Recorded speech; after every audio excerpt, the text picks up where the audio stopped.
All right, in this video, I'm gonna try to rank every type of pedal there is. Like every effect type, reverb, EQ, flanger, delay, whatever. I'm gonna try to rank every single one by putting them into tiers.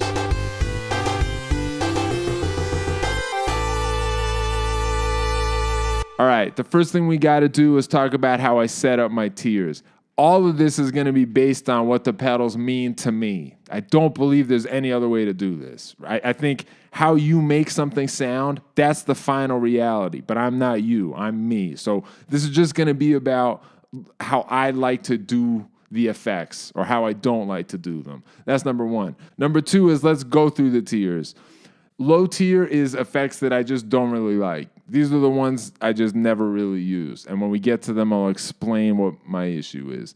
Up from that, we have mid-tier. Mid-tier is pedals I like. The effects in mid-tier are effects that I consider good. It's just, the reason they're mid is that when I'm using them, I feel a little bit like this is the backup plan. Like there's something else I could be doing that's better than using this effect, and for whatever reason, I can't do that. So I'll explain what that is every time we get to a mid-tier pedal, but a lot of times it'll be something like, you know, I could be doing this just by using technique, something like that. That's mid-tier. High-tier is pedals I just like a lot. Like there's no issue with high-tier effects. They're just like my faves. And then above high, we have ultra-tier.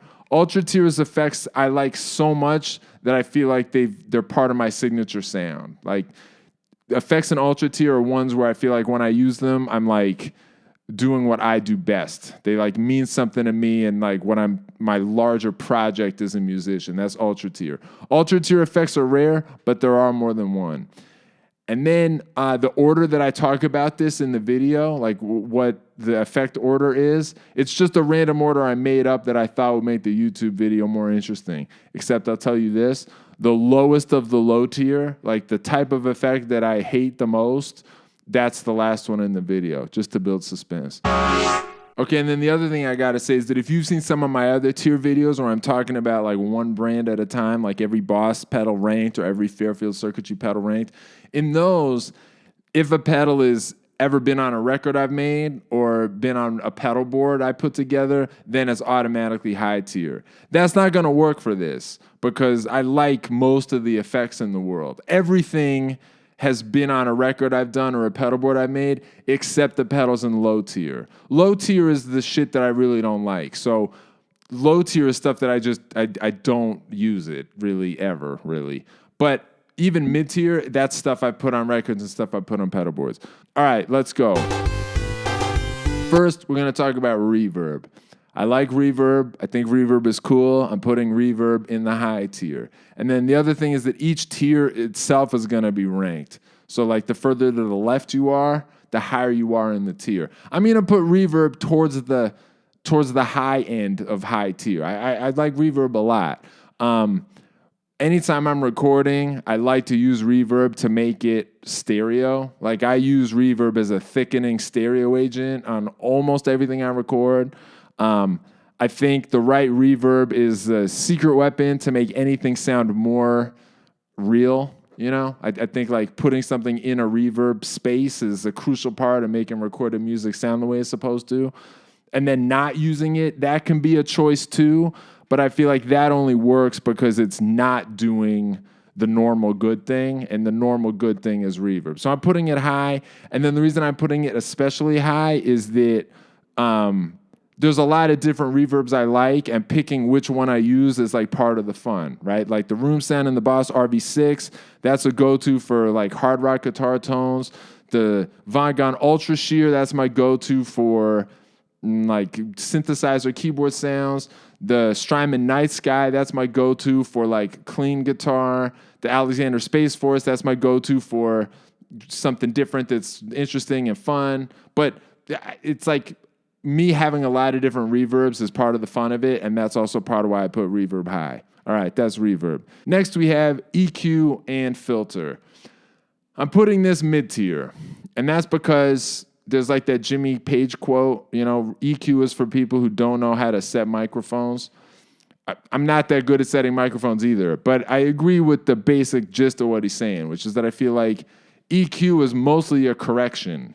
It's mostly supposed to re-equalize your frequencies.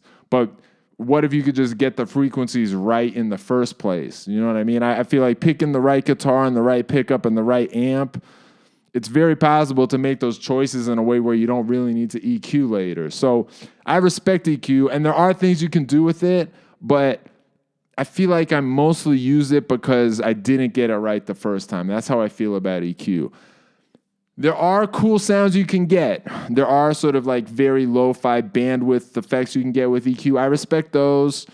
It can be fun to sort of like carve up an overdrive pedal or distortion sound with an EQ. I think the thing I do with EQ the most is I'll use it to make my bass synthesizer sounds more resonant and like a little more like add some of that thing to it. So I use EQ for that. I enjoy using it, but the fact that every time I use it, I feel like there's a more perfect world out there where I just got the sound right the first time and I don't need to use it. For that reason, I put in EQ in mid-tier. But I recognize how powerful it is, and I do end up using it a lot. So I'm putting it at the top of mid-tier. It's the highest mid-tier pedal. It's like a good effect that I do love, but fundamentally, it's what I consider mid-tier. All right, next we have wah-wah. I'm putting wah-wah low. I just don't really use wah-wah ever. I like music that is made with wah-wah pedals, but I feel a little bit like that mission has been completed. Maybe this is my own ignorance. Maybe people are going to come along and reinvent wah-wah, and I'm going to look like an idiot. That's possible. But for the time being, I kind of feel like even if people are going to do that, that's other people. I've got other stuff I'm trying to do, and like reinventing wah-wah is not really on my list of priorities. And I also feel like it's very easy to just fall into wah-wah cliches. I actually made a video about wah-wah pedals where I honestly tried to find the 5 coolest things you could do with them. You could watch that video and judge for yourself whether I'm full of shit or not. But one thing I do spend a lot of time in that video talking about is that you can do wah-wah without a wah-wah pedal. If you just turn the tone knob on your guitar down and then roll it up very quickly with your pinky finger, you can do wah-wah without a wah-wah pedal.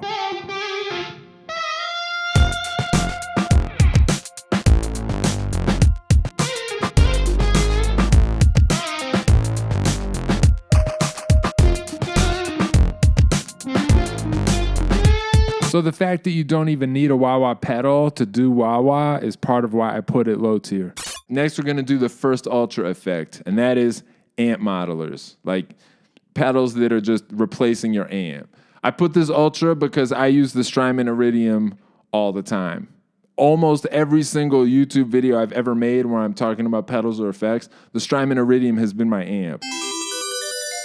And when I made my Strymon tier list video where I rank every Strymon effect, I put the Iridium in the ultra tier. So it's got to be in the ultra tier today. I'm putting it in the ultra tier. However, I'm putting it at the bottom of ultra tier. Now it's ultra. There's like no shame in being at the bottom of ultra, but it is at the bottom of ultra because, how do I put this? The other ultra shit that I'm going to talk about is just a little more exciting to me. Like amp modelers are cool, and the Strymon Iridium is like a total lifesaver for me, and I love the way it sounds, and it's great. But it's just doing what an amp does. It is sort of ordinary.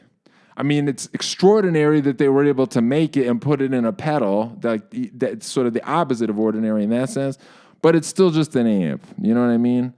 So it's ultra. I feel like I'm apologizing for it, but it's an ultra, which is like the highest tier I have. I don't understand how I sort of talked myself out of this. The Iridium blows my mind. On the strength of the Strymon Iridium alone, amp model is going to ultra tier. By the way, if you want to buy any of the gear in this video, I have affiliate links you can use that'll give me a small commission on anything you buy. I'll put the affiliate links in the video description, but what I'll do for this time is under every category of effect that I'm talking about in this video, I'll list my favorite pedals that do that effect. Money. Next, I'm going to talk about overdrives and distortions. Now, here's the thing. I really think the best broken up sounds you can get are from the amp. Like, I feel like the best overdrive and distortion sounds are not using pedals. They're just using guitars and amps. Or in my case, my amp is the Strymon Iridium. But I'm very happy with the distortion sounds I can get out of it. And another thing I've come to learn, just from working with recorded music as much as I have, is that less distortion than you think you need is usually the right choice. Like if you can just nail the performance, less distortion can often have a bigger impact. Less distortion and more reverb. That's the other thing. It's like the right reverb is a big part of why an AC/DC record is as heavy as it is. That's why I put reverb so high. Anyway, the point is, I feel like getting the distortion to come from the amp is usually the right choice, and that's why I put amps in ultra tier.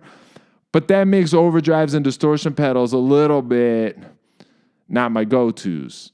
So I'm putting distortion mid-tier, and I'm putting overdrive high tier. The point is that even though I just said what I said, I'm not a total lunatic, and like I do understand how much fun it is to use an overdrive pedal, especially. Like I feel like overdrive pedals goosing an amp tend to sound better than distortion pedals going into a clean amp. You know, like the sound of an SD1, the Boss Super Overdrive going into a Marshall amp, like I'm never not going to love that. So overdrive has to go high tier, but I'm putting it low high tier. I feel like overdrive pedals have a place, and I'm including with overdrive's boosts too. Like the way you can make other pedals start to break up by putting a boost in front of it. Like I have a video where I talk about how you can blast the MXR Phase 100 with a 29 boost and like get a great dirt sound that way.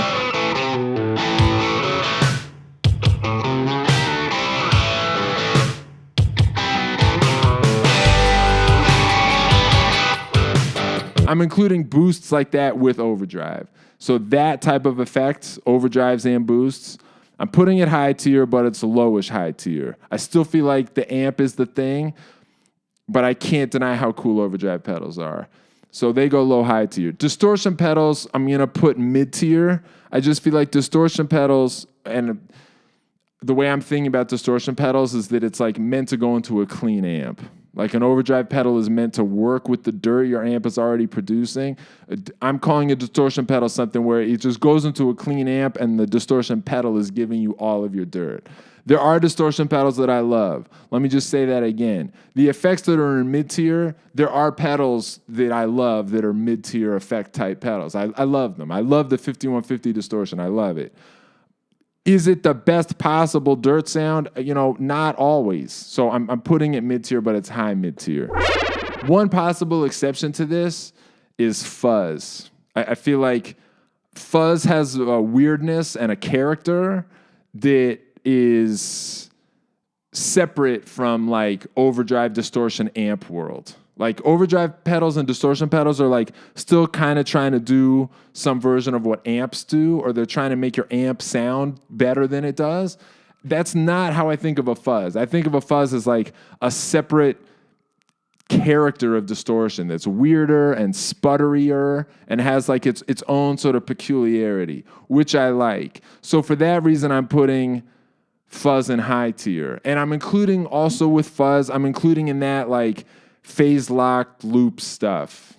Technically, that's not the same thing as Fuzz, but I'm including stuff like the Schumann PLL, the Earthquaker Devices Data Corrupter. Like I'm including those as fuzzes. So with that combined with Fuzz, that's like high tier for a guy like me. Like I love the weirdness of that. And I'm going to put it even above overdrives because I just think the weirdness of it is cool. All right, so that's where Fuzz goes. Okay, next we're going to talk about noise gates. You know, this is the kind of shit that's in this video because I said I was going to talk about every type of effect, and that includes noise gates. But, like, what do you want me to say? Do you know what I mean? Like, this is not an interesting subject. It's a noise gate, you know? So I put it mid-tier. I use them. Do you know what I mean? Like, they have their place. They're valuable, but, like, you expect me to tell you I get worked up about turning on a noise gate? You know what I mean? I just don't. So that's a mid-tier pedal for sure. I have put them on my own pedal boards. Like they played a role in my life, but like I said before, I feel like the better I've gotten at doing music, the more I've realized you often don't need as much distortion as you think you do. Well, as a result of that, I've used gates less and less and less the older I've gotten. Insane high gain is still cool, and sometimes you still need gates to do it. I get it, but these guys are just not my number one. You know what I mean? So gate is mid-tier, and it's going to be low. It's going to be towards the bottom of low tier. All right, next we're going to talk about vibrato. Now, I went back and forth a lot about whether vibrato and chorus should be one category, and I decided to split them up. So vibrato and chorus are two different categories, and right now we're talking about vibrato. But I'm including with vibrato effects that are also doing the vibrato lo-fi thing. This category is called vibrato/lo-fi. So that means pedals like the Lo-Fi Junkie from ZVEX, the Shallow Water from Fairfield Circuitry, you know, the Source Audio Artifact can do some of this. There's the Chase Bliss one. I'm talking about the sound that is vibrato, but also a certain amount of like treble loss, that like faded that sound, the like faded photograph sound.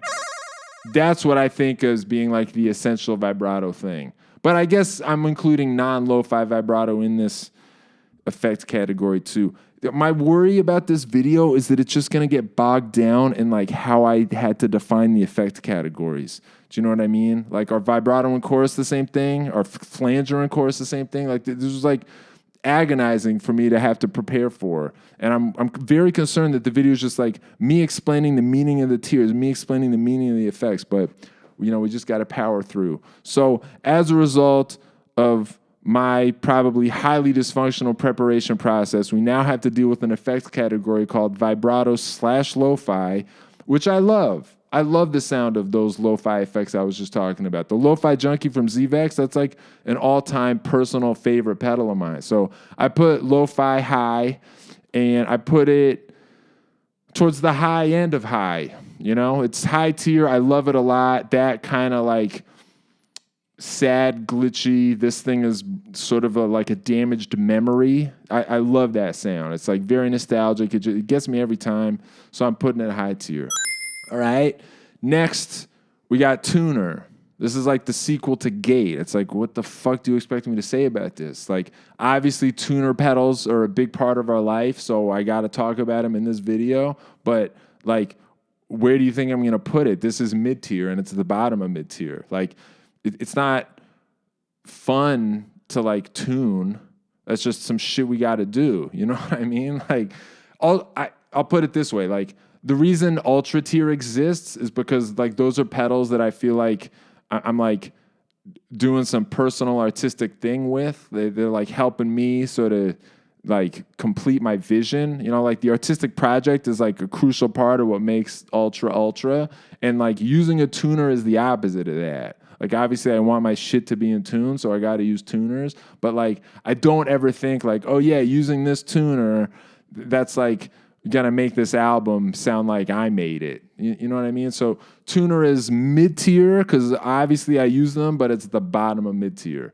And to be honest, like sometimes I actually kind of feel like I use the tuner and then I like tune again a little bit without the tuner. I mean, that's probably just because the intonation on my guitars is fucked up. So I'm like correcting for whatever spot I'm on the guitar for whatever I have to record. It's like I have to tune locally to like those frets because the intonation needs to get fixed or the frets need to get refiled or whatever. It could be that, you know, or it could be that I have just really gone crazy.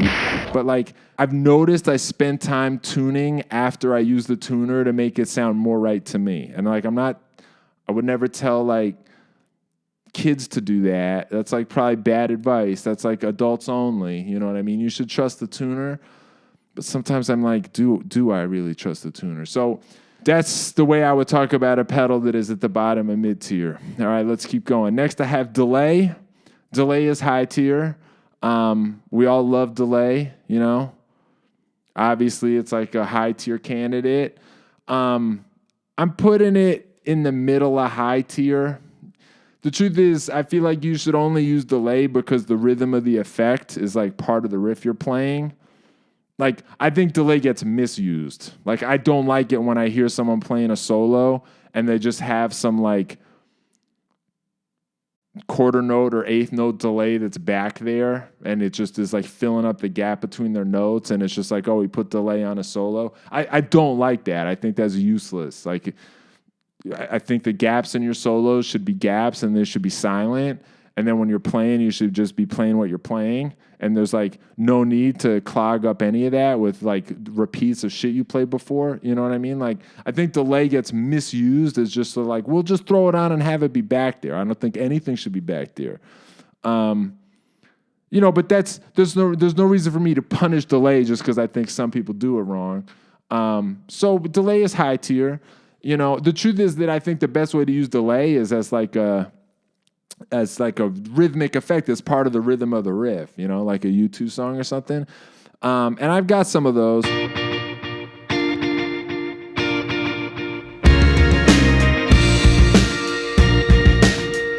But I don't write a ton of those. I just, for whatever reason, like I have a couple delay songs where I'm like, yeah, the delay is part of it, but it's like, I don't consider that to be like a huge part of how I work. So it's only middle of high tier delay. The other thing is that slapback is also cool. Slapback also sounds great. I use that too. I use slapback a lot. You know, that's why it's a high tier effect. Delay is high tier. Next, I got tremolo. This is a true personal fave of mine. Tremolo is going top of high tier. It's high tier and it's the top of high tier. I really just think tremolo is super fun, especially the choppy tremolos. I love writing riffs where it's like you just play a note and then it gets chopped up by the beating of a choppy tremolo, like a square wave or something like that. That has inspired a lot more of my work than delay pedals do. So I'm putting tremolo at the top of high tier. I also love the Boss Slicer or anything that can do like rhythmic patterns. I just love the sound of like a super choppy tremolo. And putting a fuzz into that sounds a lot like a synthesizer. You can get a great quick and dirty guitar synth sound by just putting a fuzz into a tremolo. I love doing that.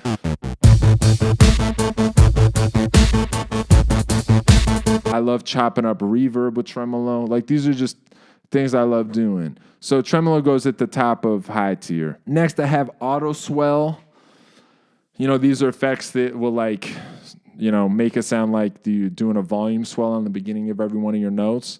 These are cool. These are definitely cool. Like, I had fun playing with the one in my Mobius when I first got my Strymon Mobius. And I really like the Electro Harmonics Attack Decay. And that one can also kill your notes early too. It can mess with the decay, not just the onset. These are fun and they're cool, but the truth is I don't use them that much. And I also kind of feel like you can do it with technique. Like, you can just get your pinky finger on the volume knob of the guitar and roll the volume up that way. And I feel like that's like the real thing. I made a video on my YouTube channel that is only about like using technique to replace effects. I think it's called Extended Techniques, How to Be Creative. And I spent a bunch of time in that video getting good at like doing my volume knob rolls.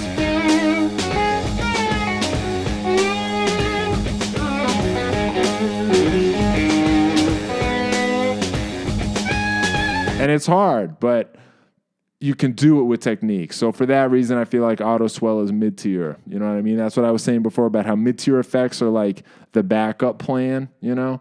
So AUTOSWELL is mid-tier, and I put it low. I never use it that much. All right, next we have Compressor. I was really conflicted about where to put this. Part of me, I think Compressor is another one that gets misused a lot. Like, I know a lot of people use compressors as like always on effects, and that like does not make any sense to me. Like, I feel like the compressor squashes your dynamic range, and you should just normally want to have dynamic range. Like, being able to make a note loud or quiet, like I need to be able to do that in order to like sound like I'm like playing real phrases. You know what I mean? Like, loud, quiet contrast is like one of the fundamental aspects of like making choices about your music. So having a compressor pedal on all the time, I just think is like, I doubt that that's really the right choice. Unless you're really using the compressor to like get the thwack. This is the use of compressor I could believe in. Like, there are compressor settings that are like not neutral and are like not indetectable to the listener. Like, they're taking the onset of your note and kind of like squashing it in a way that ends up having a signature to it, like the twant twant on the onset of the note, and that can be cool. That's very funky.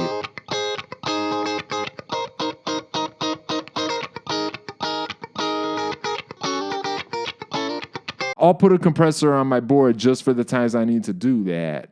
So I believe in that use of compressor. And then but the thing is that like sometimes I play like that and I don't need the compressor, and I wonder how much I ever needed it. You know what I mean? Like I've recorded myself playing funky stuff without a compressor, and sometimes it sounds good, and it makes me wonder if like maybe I've become too reliant on the compressor equals funky thing in my mind. You know, I wonder about that. And if that's true, then compressor is like a mid-tier effect. You know, it's like the second best choice, you know? But then the other thing is that some compressors can give you a really weird lo-fi effect if you just like overdo it. Like the Accountant from Fairfield Circuitry is my favorite example of this. That can create a really sort of grainy, messed up overdrive distortion thing.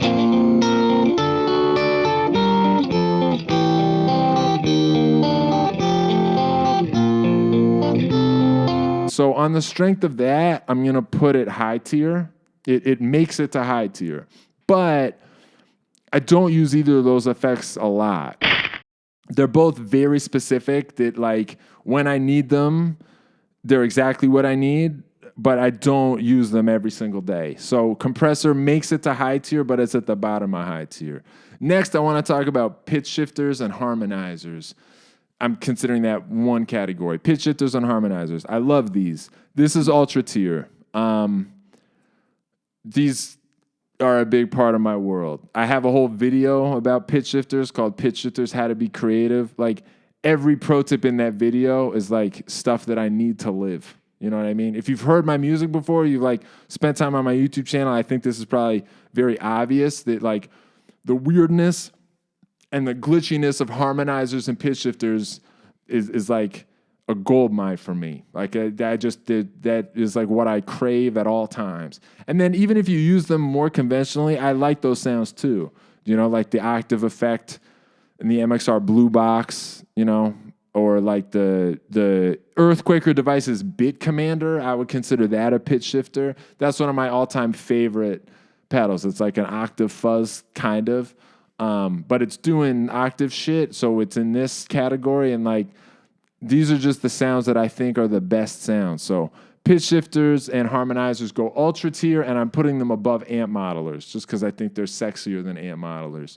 Next is ring modulation. I love ring modulation. For a while, I was wondering whether ring modulation and tremolo should be one category, you know, because most ring modulators can be set in a way where they'll sound like a tremolo effect. If I had done that, then tremolo ring mod would also be ultra tier. I mean, tremolo by itself is the top of high tier. If that was like also coupled with ring modulation, that would be ultra. But I feel like they're not really the same effect. Like I normally am choosing tremolo or I'm choosing ring modulation. So I feel like they are distinct.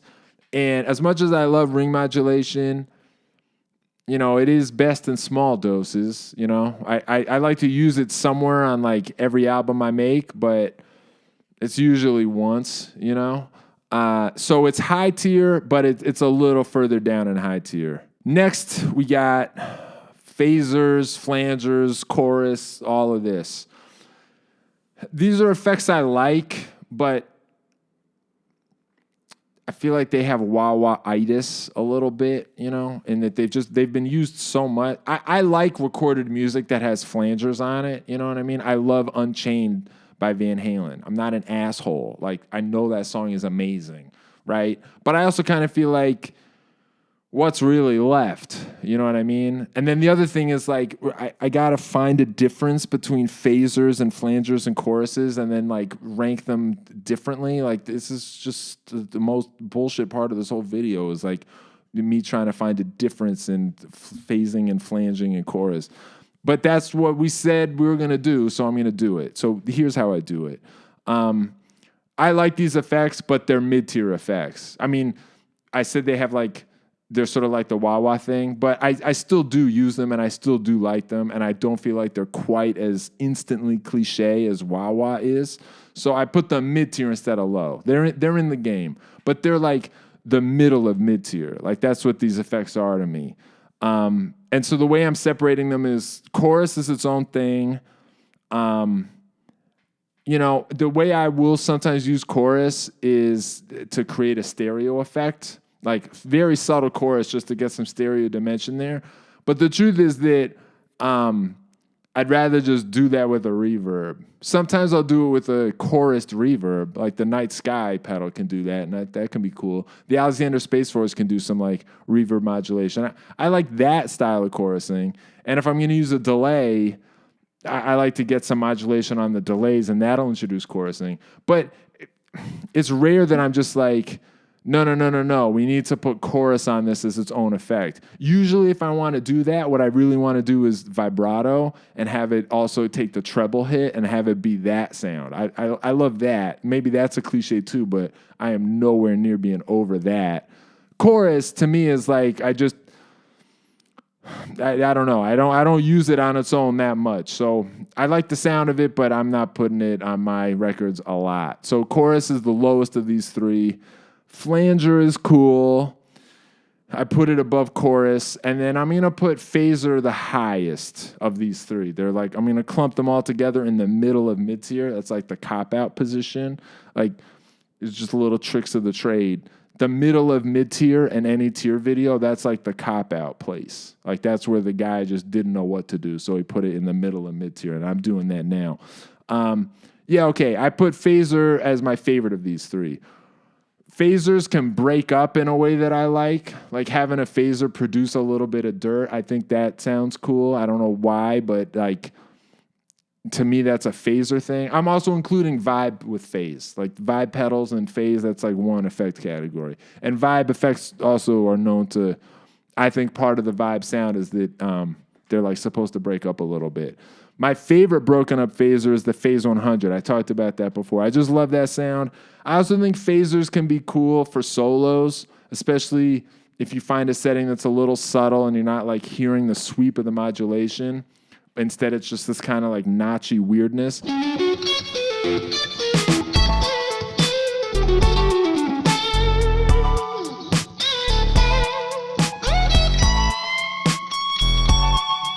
And there's also, I feel like of these three, phaser, flanger, chorus, I feel like phaser is maybe the lo-fi-ist.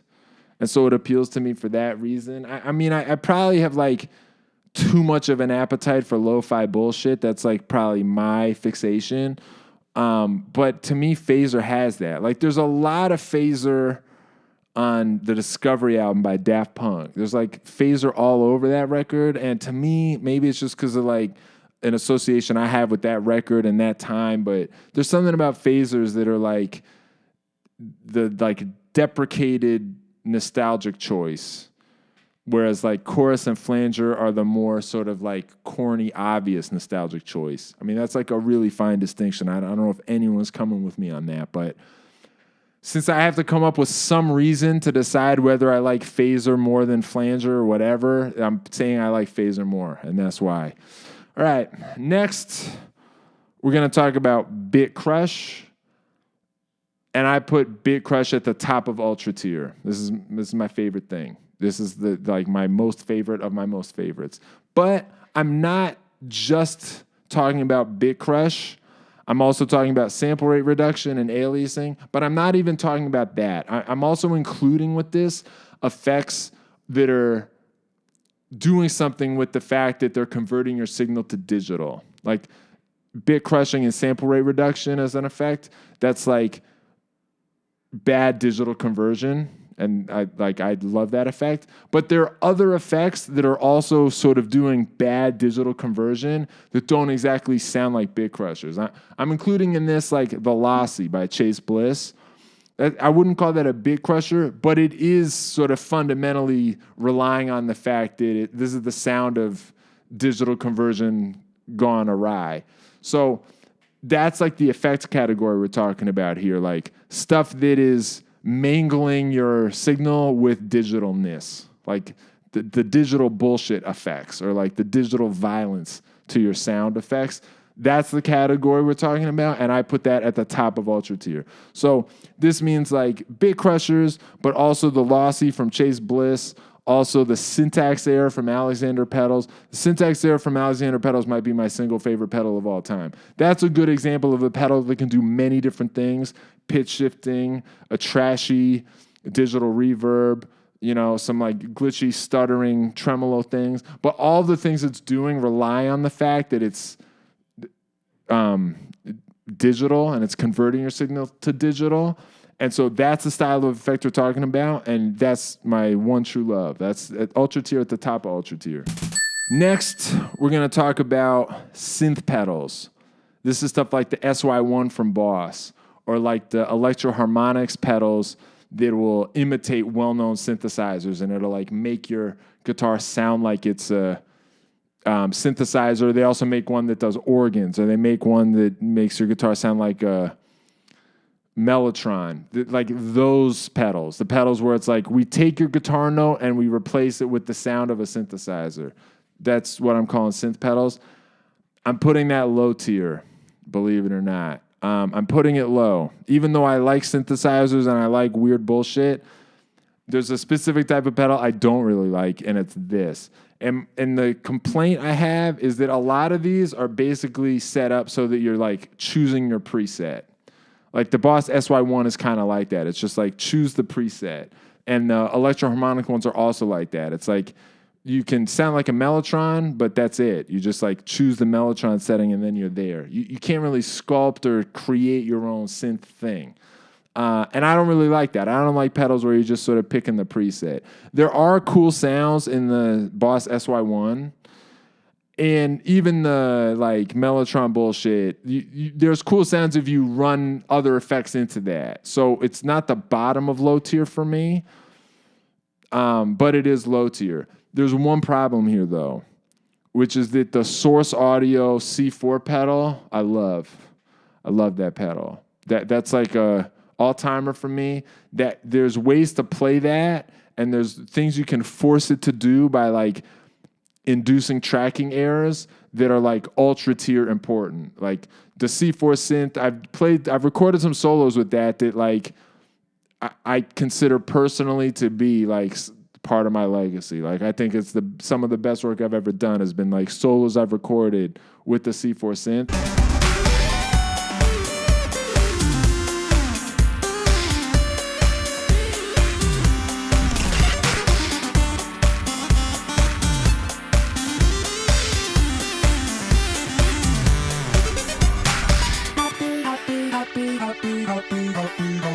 What's it doing in low tier? The way I solve this little problem is that I actually don't consider the C4 synth pedal to be a synth pedal of the kind I'm talking about. I consider the C4 synth pedal to be a digital conversion pedal that I put in ultra tier a second ago. The bottom of low tier is looper pedals.